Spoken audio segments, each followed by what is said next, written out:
घाघरा नदी की शांत धारा के किनारे एक ऐसा गांव बसा है जिसकी मिट्टी में इतिहास की आहट अब भी सुनाई देती है।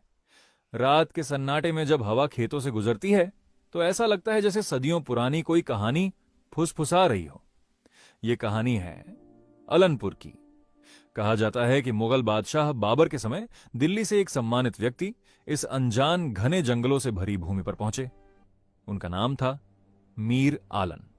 उस समय यहां दूर दूर तक बंजर जमीन थी, जंगली झाड़ियां थीं और अनिश्चित भविष्य था। लेकिन मीर आलन ने उस वीराने में संभावना देखी। उन्होंने जंगल कटवाए, जमीन साफ कराई और एक नई बसाहट की नींव रखी।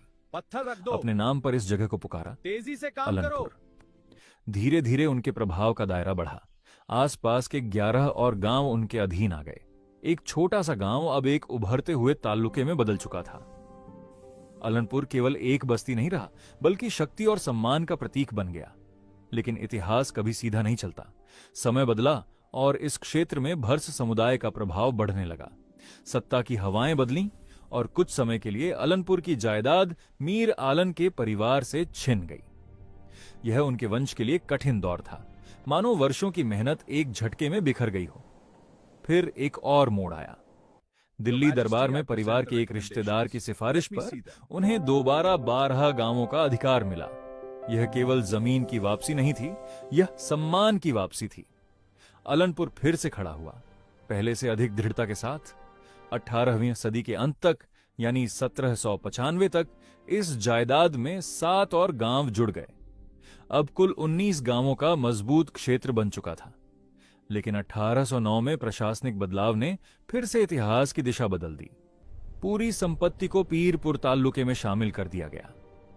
अलनपुर की स्वतंत्र पहचान मानो धुंधली पड़ने लगी। साल 1821।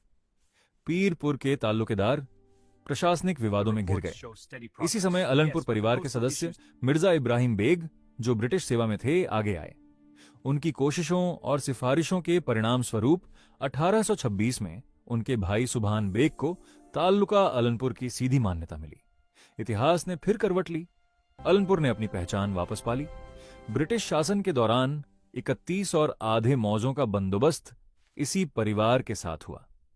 यह सरकारी मुहर थी उस विरासत पर जो सदियों पहले एक अनजान यात्री ने यहां आकर शुरू की थी।